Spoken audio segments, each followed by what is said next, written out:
हे friends, कैसे हो आप सभी। I welcome you all to my YouTube channel that is comprehend English with Siddhant Pawar. तो फ्रेंड्स, अभी कल की वीडियो में मेरे जब कुछ व्यूअर्स हैं उन्होंने मेरे से कुछ क्वेश्चंस पूछे थे कि सर हम कुछ सेंटेंस है जैसे कि मैंने बोर्ड पे लिखे हुए हैं, मैं उसकी हेकड़ी निकाल दूंगा। नंबर 2 है वह मेरे गले पड़ रही थी। नंबर 3 है अच्छा मुझे ही चिपका रहा है। इसके अलावा एक सेंटेंस और है जो कि मैं अभी इंक्लूड करने वाला हूं उसमें, जो कि है टायर पंक्चर हो गया। तो जब अपने पास में कुछ ऐसे सिचुएशंस आती हैं तो हमें उनको इंग्लिश में ट्रांसलेट करना होता है। अब हम उनको इंग्लिश में ट्रांसलेट करें, कब करें, कैसे करें, इस चीज को अपन सिचुएशनल सेंटेंस में फ्रेम करने की बात कर रहे हैं। देखो, जैसे मैंने बोला आपको कि आप इंग्लिश में इन सिचुएशंस को कैसे सेंटेंस में फ्रेम करोगे, इसके लिए आपको किस चीज की आवश्यकता होती है। आप कहोगे सर हमें वर्ड्स पता होने चाहिए, आपके पास में बहुत सारे वर्ड्स का कलेक्शन होना चाहिए, तभी आप इन सेंटेंसेस को फ्रेम कर सकते हो।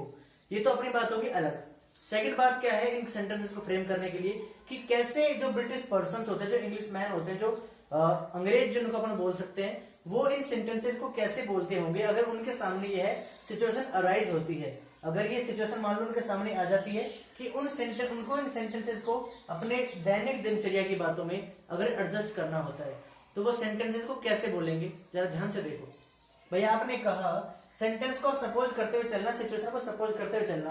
मान लो कोई व्यक्ति है, ठीक है, मान लो कोई व्यक्ति है और आपको उसके साथ में ऐसी बात करने को पड़ गई कि वह आपके सामने छाती चौड़ी करके खड़ा है, सीना चौड़ा करके खड़ा है कि मैं तेरे को ये कर दूंगा, मैं तेरा वो कर दूंगा, मैं तेरे को देख लूंगा, फलाना है ढिमकाना है। तो आप उसे क्या बोलोगे, मुझे इसका जो घमंड है, जो इसका एटीट्यूड है, जो इसका एरोगेंस है, जो इसका हेकड़ी है, यानी कि जो इसकी अकड़ है, मुझे इस अकड़ को निकालना है।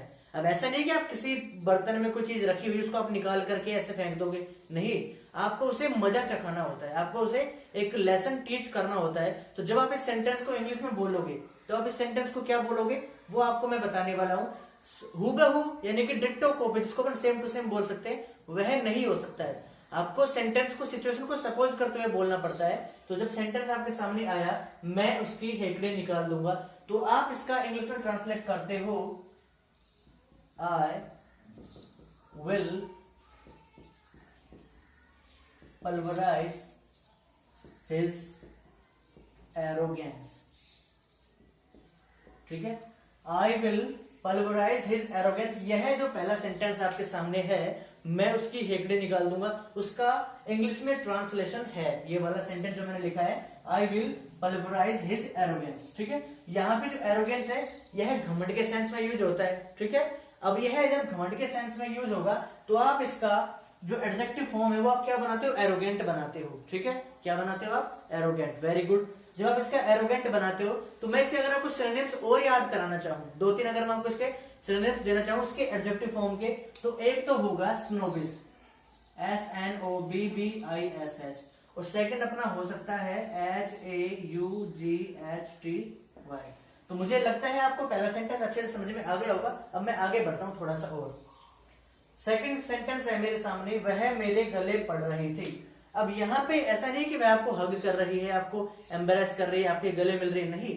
यहाँ पे गले पड़ने का मतलब क्या है, यहाँ पे गले पड़ने का मतलब है वह जबरदस्ती आपको क्या हो रही है, आपको चेप हो रही है, आपसे चिपक रही है, आपके अंदर कुछ ऐसी बातें होगी, कुछ क्वालिटीज होगी कि वह उसको देख करके तुरंत उसको क्या हो रहा है, वह उससे जीवन उसके साथ यापन करना चाहती है। कुछ ना कुछ ऐसी बात उसमें हो रही होगी कि वह उसके सामने क्या हो रही है, उसके सामने चिपकने का प्रयास कर रही है, उससे अटैच होने की बात कर रही है। तो सेंटेंस में हम इसका इंग्लिश अगर बनाएंगे तो हूबहू सेंटेंस तो नहीं बन सकता है इंग्लिश में। अगर मैं हिंदी में जो फीलिंग आती है उसकी बात करूं, हिंदी में अगर फीलिंग आती है सेंटेंस की, तो बिल्कुल वैसे की वैसी फीलिंग इंग्लिश में नहीं आ सकती है। पहली बात तो आप ये नोट कर लो। फिर भी हम इसका अगर सेंटेंस बनाते हैं तो आप इसे बोलोगे, एक इडियम होता है इंग्लिश में थ्रो एट। ठीक है, क्या होता है, थ्रो एट। तो आप इसे बना सकते हो, सी वॉज throwing herself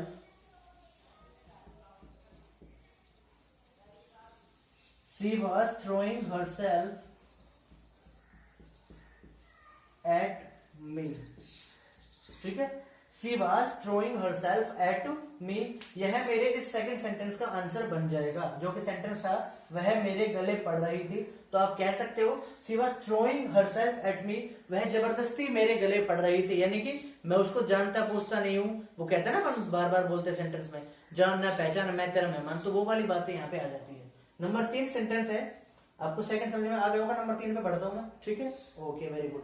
अच्छा, मुझे चिपका रहा है। अब यह सिचुएशन आपको कैसे देखने को मिलेगी? मेरे कुछ व्यूअर्स हैं जिन्होंने मुझे ये सारे क्वेश्चंस किए थे हिंदी वाले कि मैं उसकी हेकड़ी निकाल दूंगा, वह मेरे गले पड़ रही थी। अच्छा, मुझे चिपका रहा है, तो ये सिचुएशनल चीजें होती हैं जिनको आप इंग्लिश में ट्रांसलेट कैसे करोगे, यह मेरे से पूछा गया था। तो मैं उनको इस वीडियो के माध्यम से ये सारी चीजें समझाने का प्रयास कर रहा हूं, और इट इज माई इनिशिएटिव, यह मेरी पहल है उनको इंग्लिश सिखाने के लिए कि मैं इन सेंटेंसेस को कैसे बना सकता हूं। देखो, तीसरा है, अच्छा मुझे ही चिपका रहा है, ठीक है, यानी कि वह जबरदस्ती आपके गले पड़ रहा है कि तुझे इस चीज को खरीदना ही पड़ेगा, ठीक है, तुझे इस चीज को खरीदना ही पड़ेगा।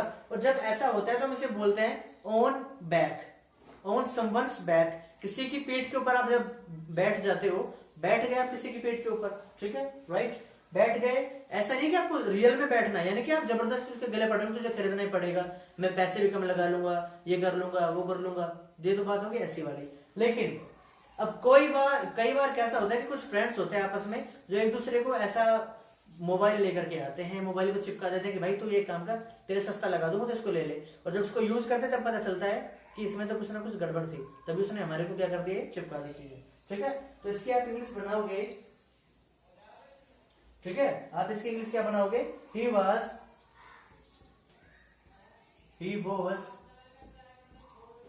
On my back to sell, ठीक है, he was on my back to sell on someone's back, किसी की पीठ के ऊपर होना, यानी कि पीठ के ऊपर सवार होना, कि तुझे तो चिपकाने की बात हो रही है यहाँ पे, तुझे यहाँ पे इस चीज को खरीदना ही पड़ेगा। अगर कोई भी इसमें ऑब्जेक्ट दे रखा होता है कि मोबाइल है या कुछ और वस्तु है, तो आप इसे बोल सकते थे he was on my back to sell his mobile, वह मेरी पीठ के ऊपर सवार हो गया मोबाइल खरीदने के लिए, बेचने के लिए, सॉरी। अब नंबर 4 सेंटेंस में इधर लिख देता हूं, जैसे किसी ने पूछा होगा, मेरे से पूछा था किसी ने कि टायर पंक्चर हो गया, इसकी इंग्लिश क्या बनेगी, मुझसे पूछा था मेरे एक व्यूअर ने। तो मैं उसको इस वीडियो के माध्यम से यह आंसर देना चाहूंगा कि जब आपके सामने ऐसी सिचुएशन आए कि आपके बाइक का टायर, आपकी गाड़ी का टायर, कुछ भी, व्हाटएवर द साइकिल टायर में भी, ठीक है, कुछ भी हो सकता है, अगर वह पंक्चर हो जाता है तो आप उसकी इंग्लिश क्या बनाओगे, देखो ध्यान से। तो आप बोलोगे this tyre got flat, this tire got flat, इसका अर्थ होता है यह टायर पंक्चर हो गया है।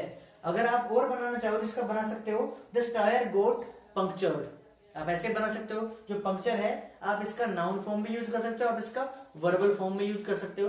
तब आप इसको यूज करना नहीं चाह रहे हो तो मैंने आपको वैसे फ्लैट करके बता दिया है। फ्लैट करने का मतलब है पंक्चर होना ही होता है। आप इसका दूसरा भी बना सकते हो कि this tyre got punctured, this tyre got punctured, ठीक है। तो ये मेरे पास में 4 सेंटेंसेस आए थे, मेरे व्यूअर्स ने, मेरे फ्रेंड्स भी बोल सकते हैं अपन को, उन्होंने मेरे पास कमेंट किया था कि सर इन चीजों का इंग्लिश क्या बनेगा। तो मैंने इस एक वीडियो के माध्यम से उनको यह इनिशिएटिव दिया है कि इंग्लिश आप इस प्रकार से भी सीख सकते हो, ठीक है।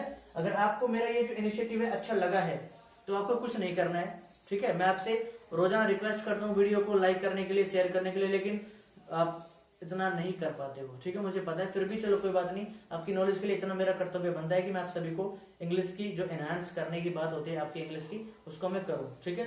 मैं किसी को नहीं बोलूंगा सब्सक्राइब करने के लिए, अगर आपको अच्छा लगे तो करो, नहीं लगे तो मत करो, ठीक है। Bye, cheers.